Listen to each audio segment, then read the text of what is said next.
All right, Notre Dame fans, college football fans, we're back for another week. Notre Dame post-game show here on Mark Rogers TV, the voice of college football. Again, this is Notre Dame post-game show.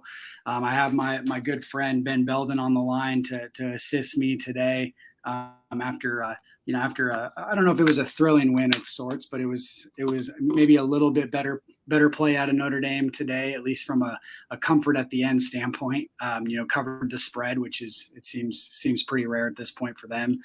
And if you're following along with us, Notre Dame beat Purdue 27-13 just a few minutes ago. And Ben, how you doing? I was not doing so well, about 2 hours ago, but I think fairly happy with how it turned out. Certainly some reasons for optimism and things, and I know we'll touch on all of that. But otherwise, Notre Dame won, so I'm good. I'm good enough at the very least. So, yeah. Yeah, no, I mean, it was. I think me and you were on with Mark, a couple of days ago on Thursday, and I think a lot of the stuff that we mentioned kind of came to fruition in this game as well. We thought that Notre Dame would play probably a little bit of a cleaner game, and I think that that's true in some instances. At the offensive line, I think at times played okay, but at times obviously left Jack Cohen hanging out to dry. I don't know if the finger affected him a little bit, but he seemed pretty off, specifically in the first half. Was overthrowing guys, and just missing some targets here and there. I think he missed Kevin Austin on 2 wide open touchdowns, overthrew Joe Wilkins down the middle at one point. Obviously didn't miss on the Avery Davis and the Braden Lindsey throws. Braden Lindsey dropped the one in the end zone that would have made it a 34-13 victory. If that was if Purdue wasn't able to, go down and score or anything like that. But I think overall, I mean, specifically with the defense, I think the defense played great. They allowed the one touchdown after Notre Dame went up 17-6. And then, from there on out, I think the defense played really well again. Yeah, I was on Twitter kind of saying, and I'm saying this because I want to retract this comment, to be honest with you. The one part about the defense that was a little bit disappointing for me was that it seems like so many times Notre Dame has done something well on offense, and then the defense gives up something in return, and that kind of happened. But at the same time, it's like you gave up one defensive touchdown. I guess I can give you a little bit of slack there, but. The defense played well. I was really, I don't know, is pleasantly surprised, sort of the word, I guess. But I always thought this defense would be pretty good. I know you kind of agree with that notion. And they came to play today. I think, for the most part, they've really cleaned up the tackling issues. I think that's a big thing that I noticed. Certainly a couple plays for Purdue. There missed tackles here and there. But by and large, I think that the tackling was very good. I don't know. I think that there obviously was some issues on offense. We'll talk about all these things certainly, but at the end of the day, you drop a touchdown pass, you hit on at least one of those other touchdown passes, and that's a completely different game. And you kick that field goal and you hit the field goal that Jonathan Dorr missed, and at the end of the day, you add 17 more points or whatever it is to Notre Dame's score. And is anybody really fretting about a 40-something-13 game? I don't think so. So I don't know. I think at the very least, Notre Dame's closer to what we expect them to be. And, I think I said this the other night that I think that Notre Dame is that more likely going to turn into being a pretty good team than to turn into being a pretty bad team. And I think today kind of showed that. They're not perfect. They're going to make mistakes. And, certainly playing right now, they can't win every game on their – right now, I don't think they can win every game on their schedule, but the upward trajectory is good. Yeah, before we move on, I want to kind of put my thoughts and prayers out there for David Bell. He took a pretty serious hit. It was actually a pretty clean hit by Kyle Hamilton, but then he just landed awkwardly on the ground. And I think it looked like he was probably unconscious, at least for a minute or so there. And it took him a while to get back up. And obviously terrific player. But first and foremost, hope that he, is healthy and able to, continue play for Purdue, hopefully as early as even next week. So thoughts and prayers to him. And, he actually showed a lot of what he was as a player throughout that game. He had the really terrific catch that set up I think Purdue's, no, that didn't end up in a touchdown, did it? When he made that really nice catch, they ended up kicking a field goal. I do believe so. Yeah. They didn't get it in on that one. Yeah. But yeah, no, Indiana kid. Obviously he had a Notre Dame offer coming out of high school as well. So someone that a lot of the Blue Bloods were after and ended up staying maybe closer to home in Purdue or at Purdue. But yeah, no, thoughts and prayers to him, and I hope he has a speedy recovery. But I figure we can kind of maybe go down a little bit on, just kind of how this game was on, like, the ebbs and flows. Notre Dame didn't get off to the hot start that they did the first 2 weeks where they were able to score on the opening drive. The offense actually looked a little sluggish to begin the game. And then as kind of and even like the working in of Tyler Buckner wasn't doing much overall. They ended up not using Tyler Buckner at all in the second half, actually, and just kind of stuck with Jack Cohen. And like I mentioned, I think the offensive line overall kind of improved as the game went on. But yeah, no, they ended up. I think Purdue scored the first, scored first on a field goal. Notre Dame scored a little bit later than that. Ended up, I think, what was it at halftime, 10-3. Yep. And then, went up 17-6 pretty soon after that, like early on in the third or halfway through the third on a 60-something yard touchdown pass to Avery Davis. By Jack Cohen, so 17-6, and that's kind of when I think you tweeted this out, that the one thing the Notre Dame defense has maybe done a little bit too much this year is when they're playing well, they have that costly bad drive once the Notre Dame offense kind of gets it going, and then all of a sudden you have a ball game when you think that maybe it's starting to trend in Notre Dame's favor. Yeah. And like I say, I guess you can't. It's something to keep an eye on, I guess. At the same time, as I say that, it just sort of feels like, you gave up one defensive possession. I guess you can kind of excuse that a little bit. They were bound to get Purdue's a good offensive football team. The strength of their team really. They've got Karlaftis on defense, but the strength of their team is Bell. It's their quarterback. It's, I know their starting running back is hurt, but I expected to come in here and throw it around a whole awful lot more than they did. And to hold a team like that to 13 points, I think is a testament to how much the Notre Dame defense and Marcus Freeman and Brian Kelly and the coaching staff has adjusted the defense, and how, maybe it's a little bit of they're settling into their roles and how to play it in this kind of new alignment that they're doing. So, I can't complain about the defensive side of the football, as much as I kind of want to say, keep an eye on that. I don't know, whenever the change in the game, whenever they score, I can't complain about that this time, but it's definitely something I'm going to be looking for moving forward, I guess is what I should say. Yeah, no, absolutely. Purdue threw the ball 54 times combined between Plummer and O'Connell, and they only had 291 yards. I'll take that anytime. I don't care who we're playing, whether it's Toledo, Purdue, Clemson, whoever. If you're going to throw the ball 54 times and not even get 300 yards in the air, then I would say that's a pretty good day. And then not to mention, they also turned the ball over twice. So a couple of those throws turned into, interceptions by the Notre Dame defense, albeit both late in the game, but those were key moments. Purdue could have gone in and, made it a 7-point game with, at least 3-4 minutes left on the clock. And then you're kind of waiting it out. You're sort of sweating it out like you did against Florida State and Toledo. But a really nice play by Kyle Hamilton in the end zone, which, is pretty, ho-hum or common at this point. And then a really, really nice play, I thought, by Cam Hart on a pass breakup that led to a DJ Brown interception, to essentially to seal the win for the Irish. Yeah. And, really, I guess the only thing I have to add is that Cam Hart was kind of banged up on that last play. The way up and walked off, you're hopeful that that's just going to be something that hurt real bad when it happened. And then after you get a couple minutes past it, it's like, okay, maybe it's not quite so bad, and just going to be sore for a couple of days. Cause Notre Dame, we've said this, I think Notre Dame's corners have played within reason most of the time pretty well.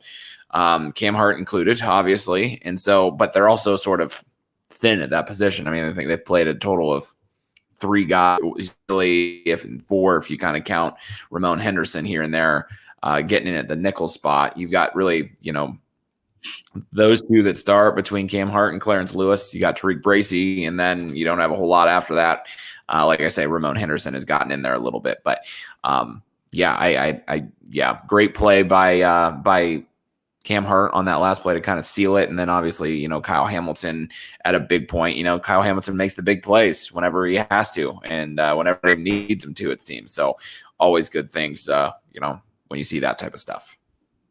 Yeah, we've gone about 10 minutes here. We haven't even mentioned, I think, the play of Kyren Williams, which was I think he was probably the MVP of the game. Again, you're watching the Notre Dame postgame show on the Voice of College Football at Mark Rogers TV.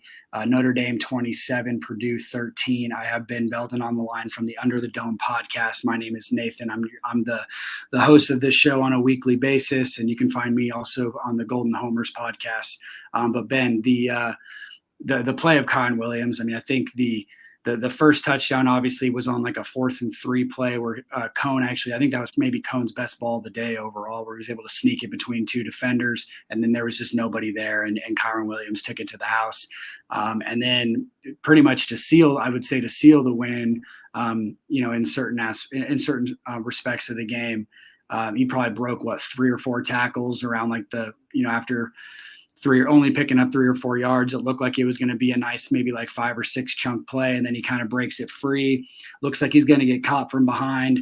The guy goes kind of for a strip instead of the tackle, and he kind of breaks it back inside. And then he's to the house for, a 52, 55 yard touchdown, whatever it was. I think he continues to show that even when Notre Dame's not going to open running lanes for him on a consistent basis, that he's going to continue to make his presence felt on the offensive side of the ball.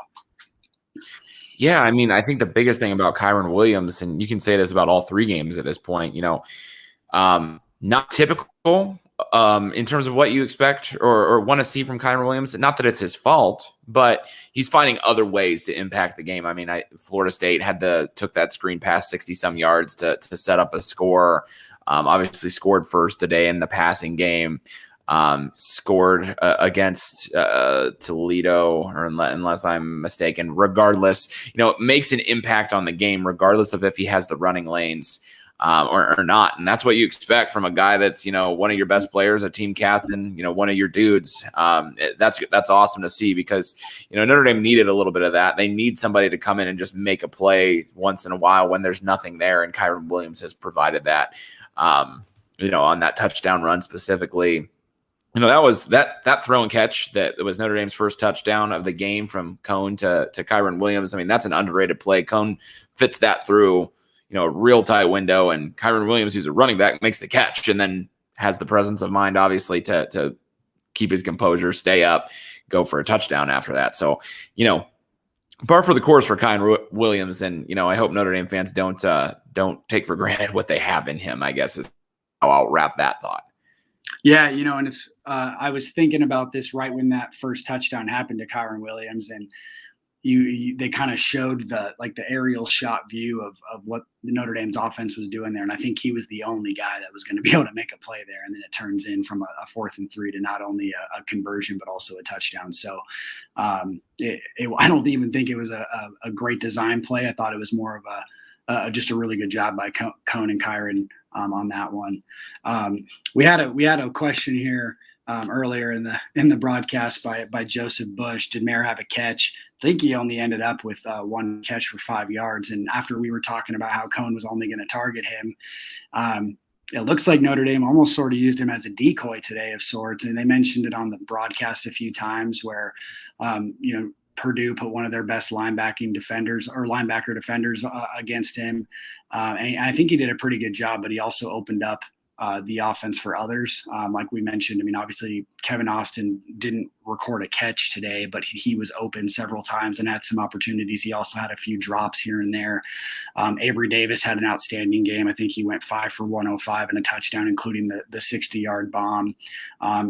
Lindsey had some openings. You know, we discussed his drop in the end zone that would have made it a 34-13 final score. And then I think this was probably Michael Mayer's best game from a blocking standpoint. They kept him in line a few times. They also brought in the freshman Joe Alt a few times to help with the run scheming and stuff like that as well. So I mean, I think even though Michael Mayer wasn't necessarily seen on the stat sheet today, I think he was an invaluable asset to the Notre Dame offense overall.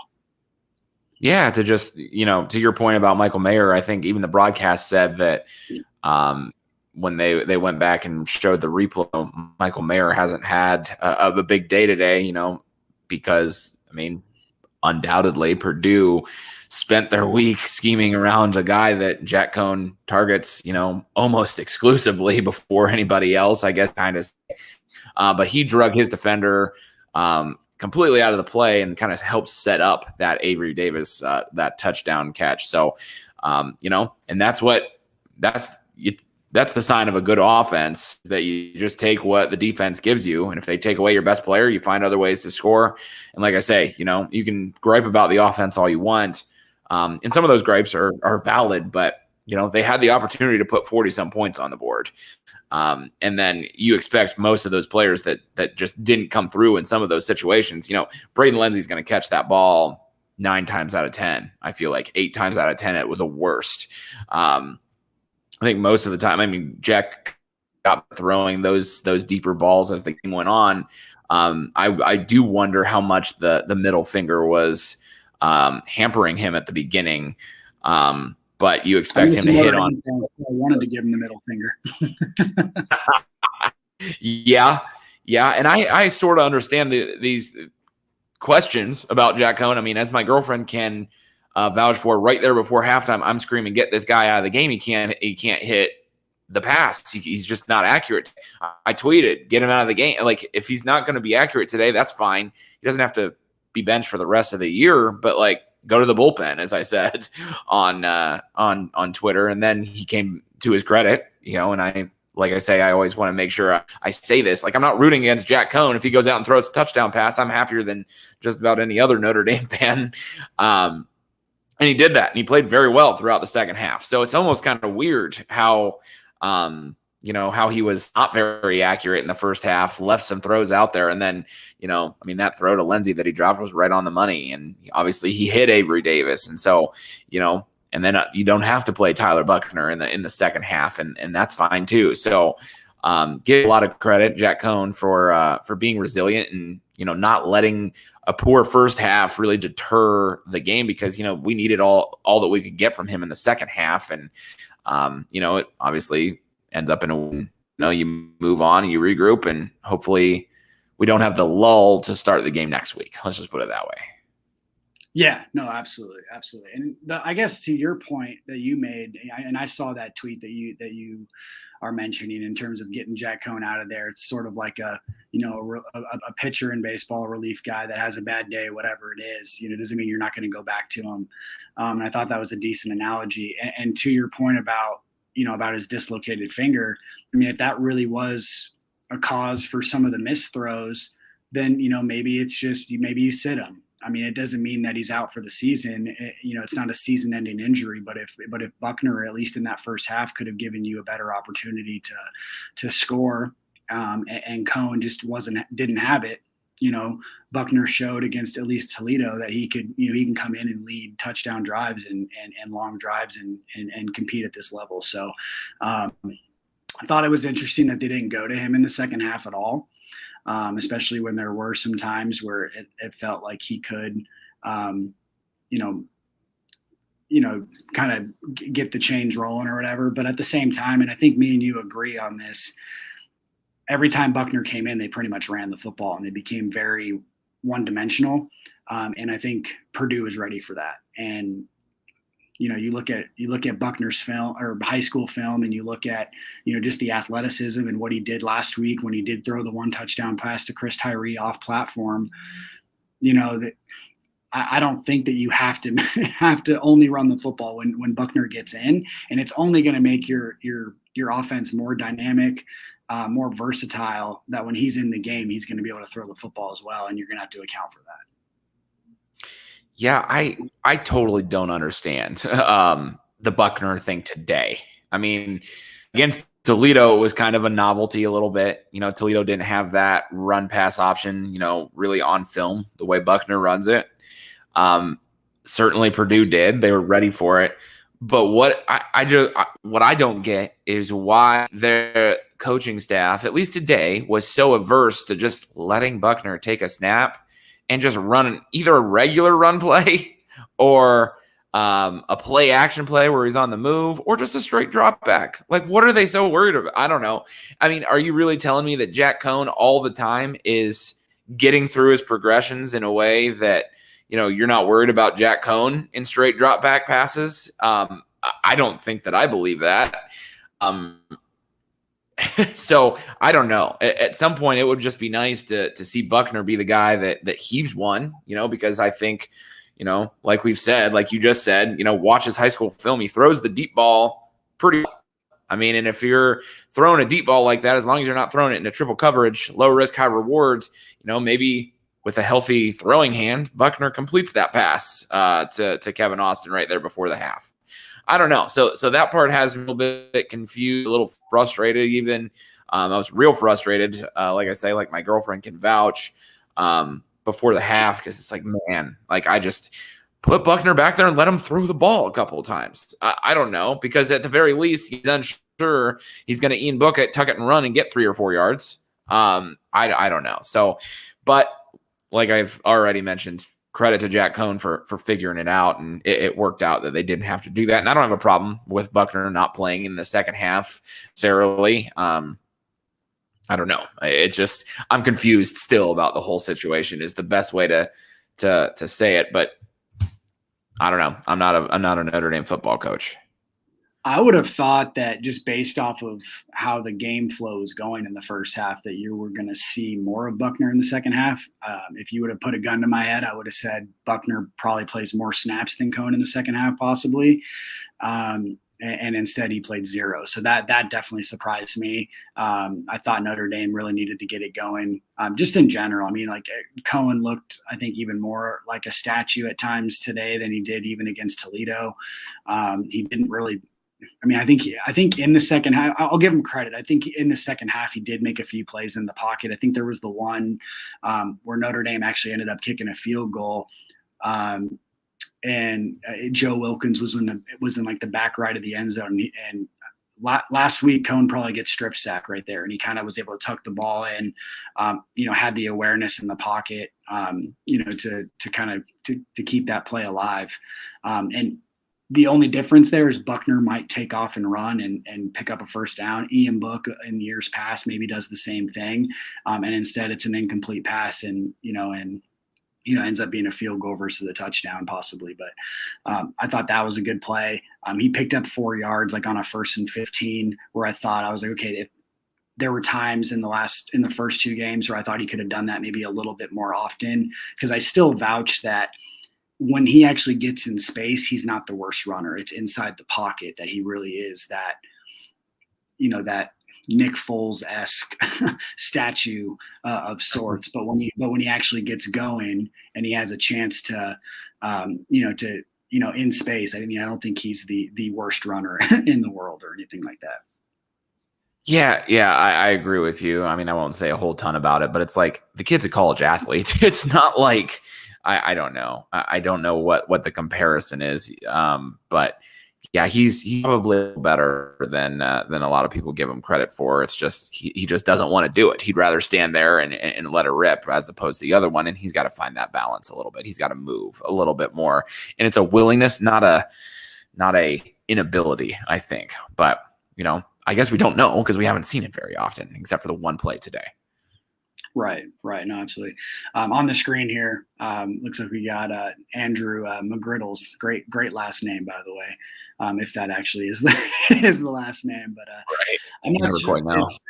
It says statistically Purdue beat ND on about every stat. Some key plays that didn't go our way, or this could be a different game. I mean, I give credit to Purdue. I mean, I think they're a well-coached team. I like Brom.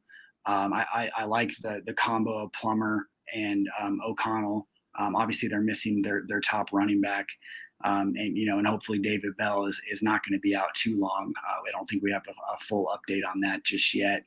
But I don't know if I necessarily agree with that. I mean, I think if you watched the game, I felt like Notre Dame had the better athletes. And the defense obviously was swarming for the, probably 98% of the game overall. I thought that Notre Dame defense was the best unit on the field.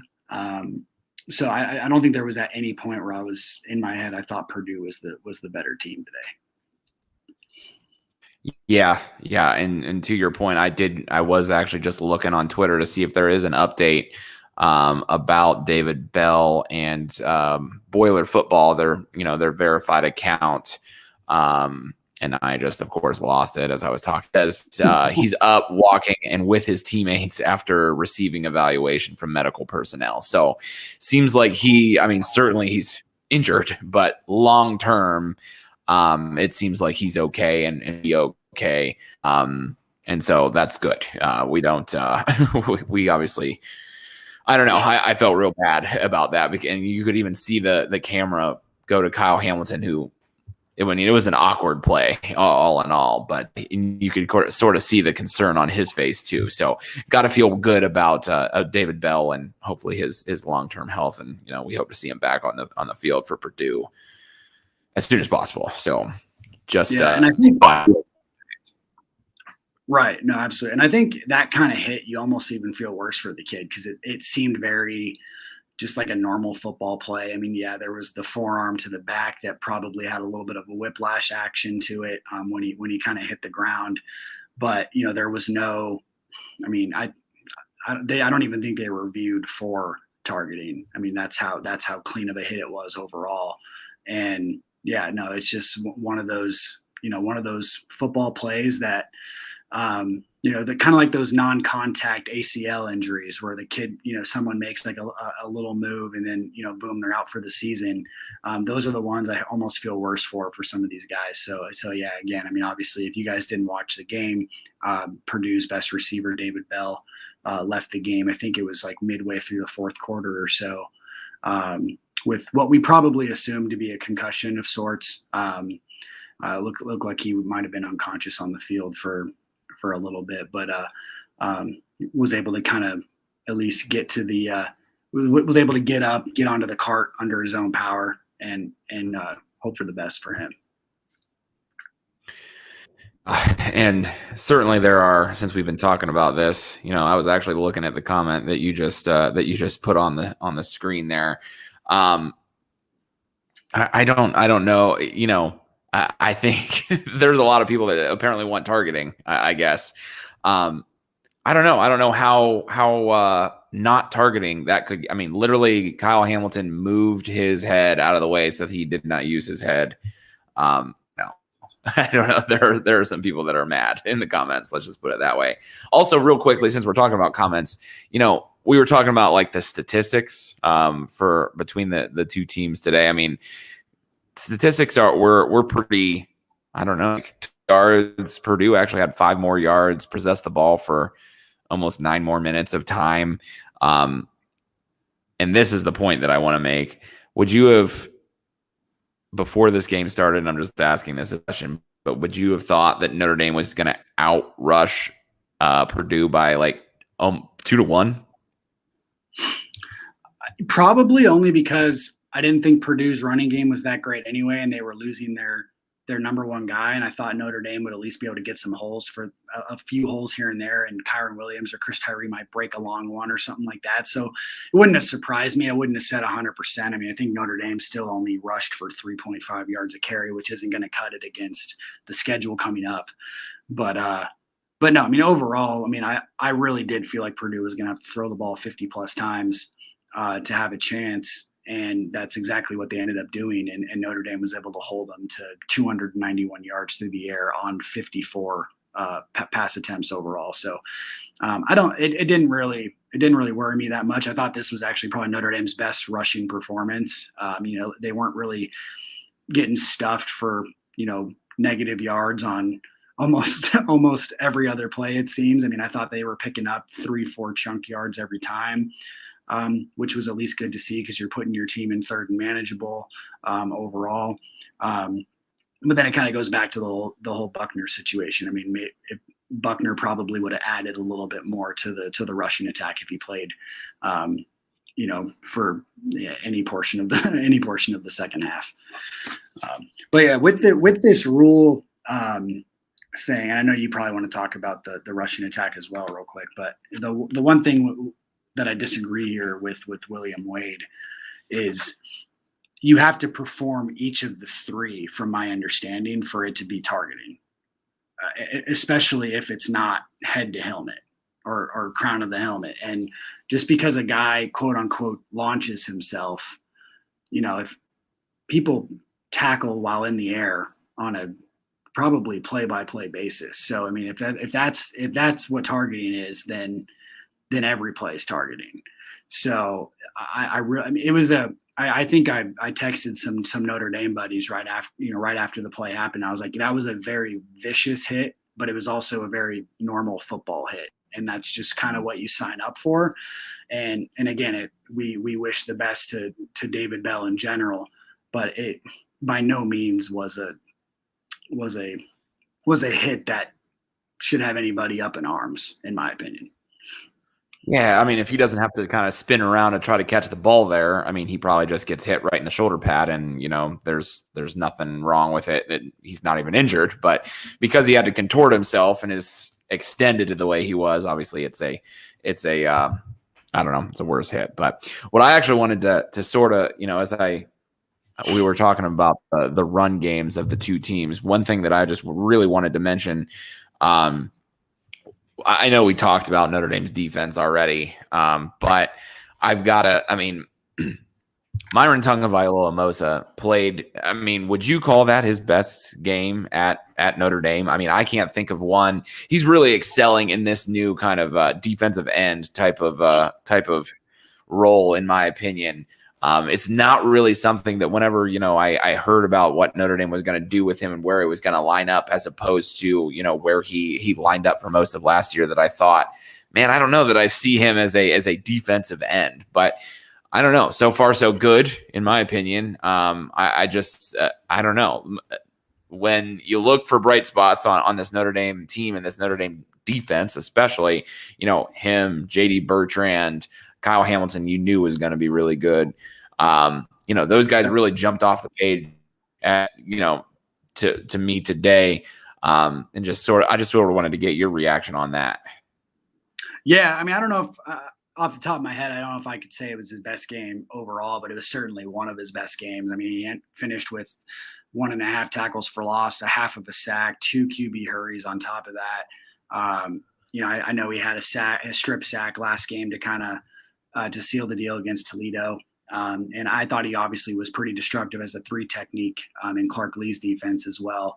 But no, I agree. I mean, at first I didn't know what to think of the move to strong side defensive end, but I think he worked on his body type a little bit to make that move in the off season. And I think he's embracing it really well and embracing the attacking style philosophy of Marcus Freeman's defense that he brings to Notre Dame. And no, I mean, he's obviously, I think he's going to be one of those guys that when it's his time to go pro, he'll be a pleasant surprise at the NFL level, because he has some length, he has some speed, he has some versatility that he's shown, along the defensive line throughout his career. He could probably play even a little nose tackle in spurts if you needed him to. But no, he's just a really solid player overall. Yeah, and like I say, not a ton to add other than, sort of like what I said about Kyron Williams. That's why that's captain on this football team. You expect those guys to, to be the guys that lead you, and Certainly he has. He in a different, I guess, kind of role than he had been used to. So that's like I say, you go awesome for that kid, especially given that he's gone through, with the passing of his father and all of that type of stuff. You feel double good for him because of that reason, in my opinion. Yeah, absolutely. This is a good question. Figured this one would be another one by William Wade. I think it was the 30-yarder or so by Jonathan Dorr.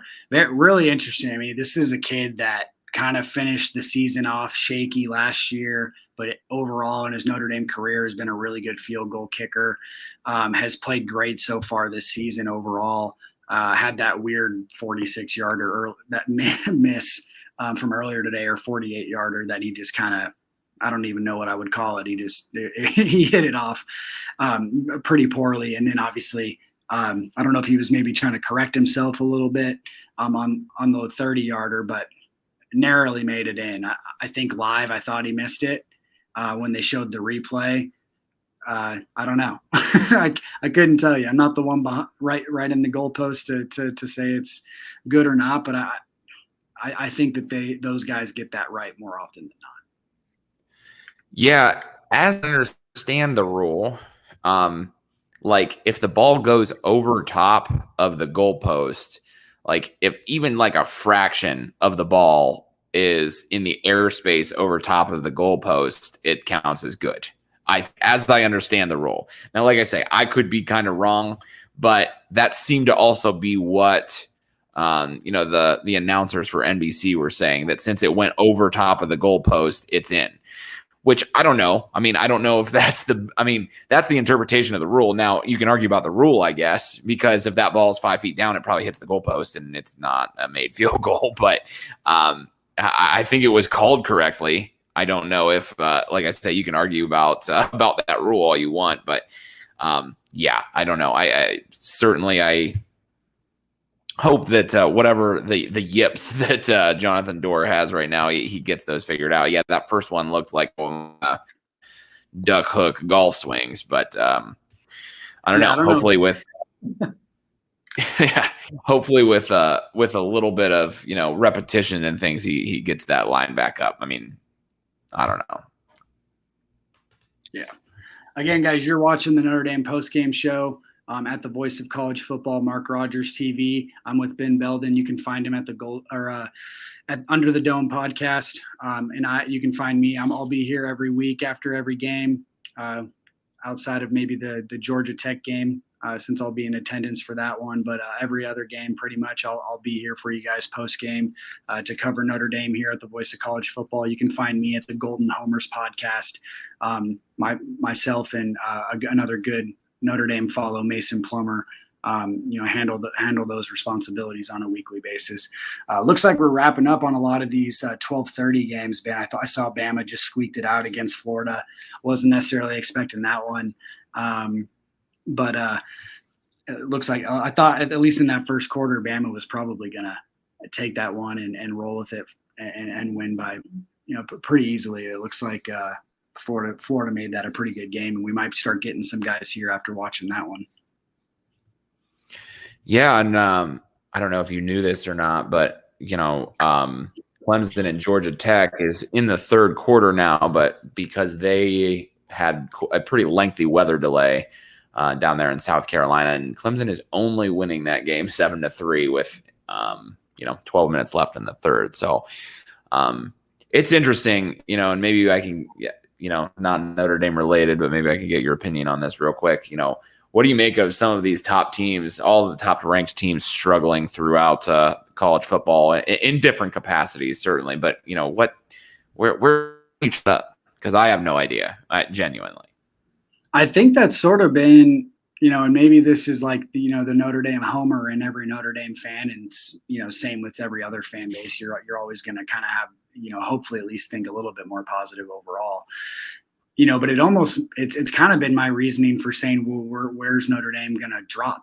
You see all these other teams struggling. I mean, Clemson hasn't allowed a touchdown this season, but still their games have been extremely close, which is insane. That we're going, into week 3 about almost, like you said, halfway through their game against Georgia Tech and still having a lot of touchdown on the season. But no, I mean, obviously, I think everybody thought Bama was going to be a cakewalk for the championship this year after the first couple of weeks because they were really the only team that hadn't been struggling. And obviously, a good Florida team who's ranked in the top 15 in their own right, and played them really well last year as well, actually.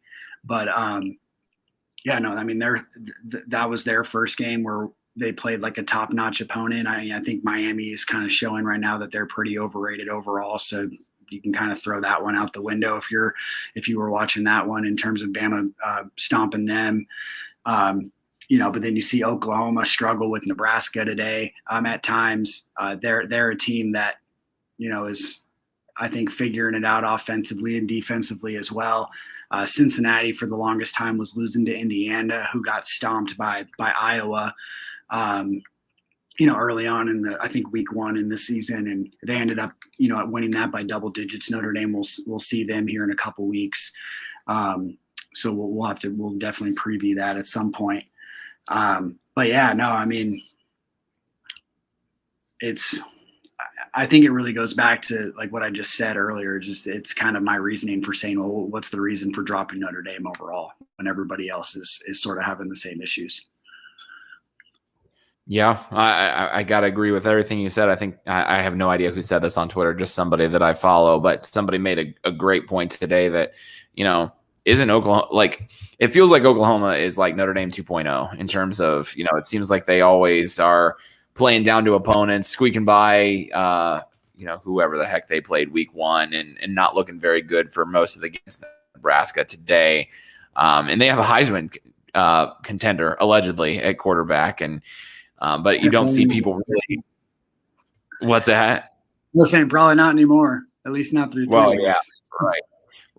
Absolutely. And so, what's the reasoning that it doesn't seem like Notre Dame gets the same love that Oklahoma seems to, but it really seems like they're two very similar football teams in terms of, results. I guess you could say if they went head to head right now, I'm real nervous about Notre Dame's chances in that one, but still, regardless, I don't know. It just sort of, they don't seem to get the same hate from down to their opponents. But anyway, I digress. And they've had the same struggles against the top-notch teams when they've made the college football playoff too. Right. So I think overall, like you mentioned, I mean, I think they're different teams. Oklahoma always seems to have the explosive offense, the explosive playmaker at quarterback. Obviously, that is shown in recent years with Baker Mayfield and Kyler Murray and now Spencer Rattler, doing big things, and all 3 of them. I mean, you're a Browns fan. I'm sure you're a big Baker Mayfield guy at this point. He seems to be improving a lot. Kyler Murray is maybe the most exciting player in the NFL. And then Spencer Rattler might be the number 1 pick in the draft. Who knows? So a little bit different. I mean, that's not the way Notre Dame has won their games over the last few years. They've won with really, really strong defense, strong offensive line play overall, good running game, which is kind of an anomaly, I guess, for this season. But yeah, no, overall, I mean, I think just from where they're at standpoint, I think both programs are strongly in that top 5, top 6 range as a program overall. They just do it in different ways. Yeah, I totally agree. That's a kind of a good point. I mean, completely different teams, certainly, and as you were talking about the types of things that Oklahoma's done at the quarterback position, I guess what I'm thinking in the back of my head is, when's Notre Dame get that game-changing Heisman caliber type quarterback? I mean, maybe he's on the roster. Maybe it's Tyler Buchner. Maybe it's I don't know. You get my point. It would feel like Notre Dame's about due for one of those, I would hope. So I don't know. Yeah, I don't know. D-Rock, I don't know if I'm actually losing my voice or it's just me being a little subdued. I don't know what it is, but I didn't really talk that much. I was sort of by myself today watching the game, so I wasn't yelling too often. I actually had it's funny. Some of you might know I work in professional baseball, and my home base right now is the AAA team in Las Vegas. And so I came here because I don't have cable. and we have, some suites that I'm able to get into, like when we don't have anything going on. And this is a away series for the team right now. And so I went into the suite with a couple buddies, and I'm sitting there pacing back and forth watching the Notre Dame game, and they're playing FIFA on the other screen. And then there's like two other screens on the other side with has the other college football games on. So that was good entertainment for me, because I'm sitting there and they could give a rat's ass about college football in general, and I'm like biting my nails when it's 10-6. Wow. Yeah, it's the affliction of being a Notre Dame fan, that's for sure. Especially, it seems like, I mean, certainly other fan bases go through it as well, but and we only see it through a Notre Dame lens, but it just feels like that's our every week. But do you want to talk about Wisconsin at all, and what you expect for next week? I got to be honest, I feel like Wisconsin not good. In terms of, the things that Notre Dame does well or has done well recently. And by recently, I mean today, I guess, on the defensive side. I feel pretty good about Notre Dame defending Wisconsin. I feel halfway decent at the very least that Notre Dame's going to hit on some big plays and be able to move the football that way, because they've sort of shown that thus far. But Wisconsin's going to be big. They're going to be physical. They're going to be, maybe not as quick on defense as Florida State was. But I think, they're going to be bigger, stronger, and that type of thing. So I guess my question is, are we in for a 14-7, 14-10 type of a football game next week at Soldier Field? What are your thoughts? I tend to think overall Notre Dame's sort of past that. Even when they struggle, I think that they're sort of like a four-ish touchdown team, maybe a few field goals here and there to kind of make it to where what today was 27, 27 to 30 points kind of being the bare minimum, especially if Wisconsin's able to put some points on the board a little bit as well. But yeah, no, I mean, it's interesting. Obviously, Wisconsin's only played the 2 games. They're on the bye week. I think it's the first of 5 teams that play Notre Dame off of a bye week, which is, it seems like that's an every year or an every year thing these days, and it just so happens to be at the hardest part of their schedule as well. But no, they lost to Penn State. First week of the season. I think that was a home game, if I'm not mistaken, as well. And then beat up on Eastern Michigan, who's obviously not very good, so we don't really have a good taste of maybe what Wisconsin's going to do. But you were revenge game of Jack Cohn for sorts. I think that's always something to kind of keep in the back of your head. I mean, a guy kind of playing with a chip on his shoulder. He was sort of pushed out of that program for Graham Mertz overall. Ironically enough, that was a kid that Notre Dame very much wanted as a high school recruit, was Graham Mertz. They tried to flip him, and he ended up sticking with his Wisconsin commitment. So interesting ties there. And then, like you mentioned, with the defense improving, and I'm not 100% convinced the Wisconsin offense is that great. I think it could be a pretty low scoring game from a college football standpoint for sure. Yeah, I think the way kind of it is that, some of the things that I've mentioned throughout the show today is that, and I said this on Twitter as as I was talking to, in Notre Dame circles today, that, maybe what we've become accustomed to from Notre Dame on the offensive side of the ball, which is a little bit more of a, move the chains, more of a methodical approach to an extent, I guess, is not really what we should expect from this particular offense. I mean, they didn't go 3 and out 3 times, but they were really darn close to start this game. I think it was like 10 plays over the first 3 drives, I believe it was. So, but they still had some explosive plays. And so if that's Notre Dame's identity moving forward, I think I'm okay with that. And honestly, if that's how it is against a team like Wisconsin, I mean, that's kind of how I expect it to be, I guess, is what I'm trying to say here, is that, there's going to be times where Notre Dame's scuffling, and it's not going to look pretty. But then all of a sudden, you've got the playmakers with, pretty much all the receivers with, I'm still waiting, I guess, for Lindsey to make his big play, but I think it's coming. But I had it. He had it, but he dropped it this time. And I think, now he's due, I guess is the best way to put it. If that's how it works for Notre Dame through the whole season, I'm all right with that. And I think that they will have them. There are going to be plays there against Wisconsin. You can't be dropping 40-yard touchdown bombs though, and expect to beat Wisconsin. I don't think so.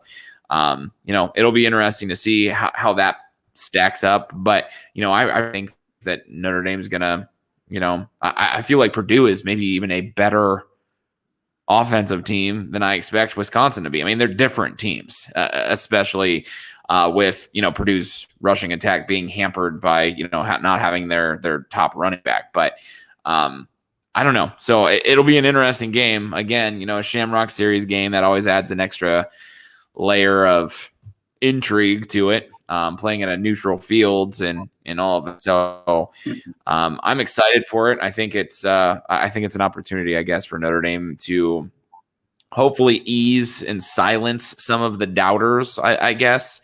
But there's also a part of me, the pessimistic side of me, like I've developed over the last couple of years, that feels like, man, this could go horribly wrong, and Notre Dame goes and gets shut out or something stupid. So I don't know. I cautiously optimistic with like that little bit of, I guess, pessimism sprinkled in there as well. I genuinely don't know what to expect.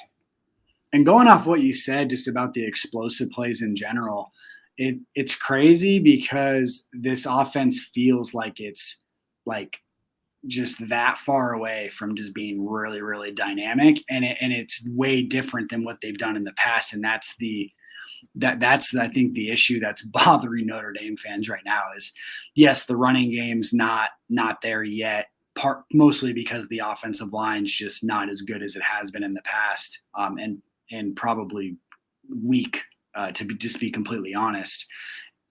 But you look at Kevin Austin, you look at Braden Lindsey, you look at Michael Mayer, you look at what Chris Tyree and Kyron Williams can do as receiving backs. You even look at like guys like Joe Wilkins, Avery Davis, we mentioned Avery Davis's big game today. Notre Dame has more offensive weapons from like you mentioned, just a dynamic standpoint, can score within, on one play than they have really since maybe like 2015. When they had like the Deshaun Kaiser, Will Fuller connection, Chris Brown could take it to the house, Josh Adams, CJ Procise, those type of guys. It's annoying because you feel like I said, the offense is this close, and you wonder if like they had the offensive line from last year, with all those guys being in the NFL, like how good could this team really be? And I think that's where maybe the general public that doesn't watch Notre Dame or just study Notre Dame like on a everyday basis, like myself and you do and other Notre Dame, analysts do, I don't think they realize just how dynamic this offense could be if some pieces were just a little bit tinkered with here and there. Yeah, I mean, certainly you're sitting here today thinking that, feeling better about the offense, at least to a certain degree, because they hit on some big plays. They left a couple plays out there. Maybe you're not feeling well. I don't know. I'm feeling particularly a lot better just because, I don't think most of the time, you're not going to, certainly Jack Cohn's not going to hit every throw that should end up in a touchdown. But, of the 2 or 3 that he missed today, if he hits 1 or 2 of them, and then he threw a great ball to Braden Lindsey. I mean, at the beginning of the show, I don't need to rehash the whole thing, I guess, as I think about it. But, again, if Notre Dame hits on 2 of those 4 plays and gets into the 40s, like you're sitting there thinking like, oh my gosh, like they score 40-some points without an offensive line that isn't very good, at least not yet. And really, the offensive line can really only get better at this point, you would think. So if they continue to improve, then this is going to be a pretty darn good Notre Dame team. And I don't know. So yeah, I do think that a lot of it though is that this is a different offense. The coaching staff preached that, the offense is going to be different now that Ian Book has moved. And, Tommy Rees talked all off season about manufacturing some more explosive plays. And that doesn't come without a few growing pains. I mean, another thing that I just have to remind myself all the time is that college doesn't get a preseason. I think Notre Dame would have benefited greatly if there was like a 1 or 2 game preseason where games just didn't count. That would have been great for a team like Notre Dame. But in college, they all do count. And at the very least, Notre Dame's won all 3 of theirs, even though it hasn't been pretty. And the upward trajectory is there. It's just that I think that, Notre Dame fans have become accustomed to a certain thing. And, I do think there's some validity to the statement that we expect more of a reload and less of a rebuild at this point in the program under Brian Kelly. But, I don't know. It gives us stuff to talk about. That's at least fun, right? Yeah. No, I think in the long run, in the grand scheme of things, Notre Dame had their best performance today on both probably offense and defense. If you just look at the overall, if you watch the entire game and what developed against the best opponent that they played. I mean, Purdue would probably stomp Florida State at this point, just looking at what Florida State's doing again today. They're about to go 0-3. And then obviously I would pick Purdue against Toledo as well, even though I do have a lot of respect for Toledo as a MAC opponent. Notre Dame, in reality, in the fourth quarter, you weren't too worried overall. Once they went up 27-13, you felt it was a game. You also felt that Notre Dame should have gone up 34-13. And as you mentioned, there were plenty of plays left on the field by them as well, where this could have easily been and I'll give Purdue a little credit because I think that they probably would have maybe scored another touchdown or something like that if the game got sort of out of hand. But like you mentioned, let's just say Dorr hits the 46-yarder or whatever it was, like he typically does, and Notre Dame hits the one of those pass plays where Austin was wide open, and Lindsey doesn't drop a touchdown pass, and then like I said, give Purdue another touchdown because I think you could probably argue they had a few drops here and there as well. 48-20. College football world's looking at that game and saying, "Oh, Notre Dame took their anger out over the first 2 weeks on a Purdue team that's actually not too bad." Yeah. So do you feel, I don't know. So I sort of don't know how I feel about this. And then we can kind of, I guess, maybe wrap this vein of this conversation with this. I sort of I'm hopeful for Notre Dame's offense because of, the fact that I feel like you just make a couple plays and you score a lot more points. I mean, you can, like you just did, circle 4 or 5 plays and there it is. At the same time, you're not making the plays. So I don't know. Are you more hopeful or concerned for Notre Dame? And I guess why? I would say after today, I'm a little bit more hopeful. I would have said concerned maybe after the first quarter. But I do think as the game went on, I saw some other stuff, but it's weird. I think you kind of mentioned this. I mean, in years past, they didn't have as many 3-and-outs because they were able to run the ball so effectively that they were able to pick up, those 3rd-and-1 plays without any worry because you knew the offensive line would provide a push. And Kyron Williams, whoever the back was, would be able to pick up, the amount of yardage that they needed to keep drives flowing, even if they didn't result in a score. And they did that a lot last year, specifically to end games. They would put a 7-minute drive together on the ground, and even though it didn't result in a touchdown and maybe the score didn't look impressive overall, whatever it was, Notre Dame completely dominated, the end of the game to where it was just shut out. The difference is this year you have these explosive plays where I can see there are going to be some games here and there where maybe they have 4 or 5 3-and-outs, but then they have 3 or 4 other drives where they were only a minute and a half because it goes, 15-15 and then boom, 50 yards for a touchdown or something like that.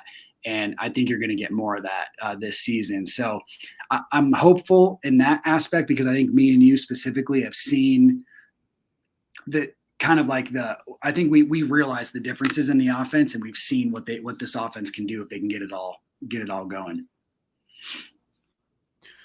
Yeah, I don't think I really have anything to add to that other than, I've mentioned that I feel more hopeful. And, at the end of the day, maybe what we're talking about here in 3 or 4 weeks is an offense that starts clicking and it looks way better than it ever has, since Brian Kelly's been here. I mean, that's my hope.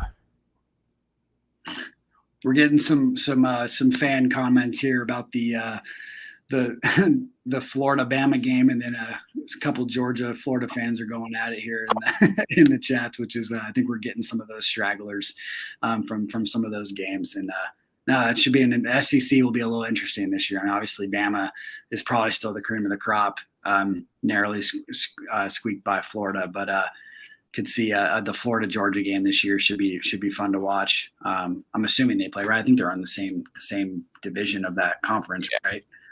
So they'll obviously play like usual. That should be pretty entertaining. I don't mess with Notre Dame fans; it's beneath me.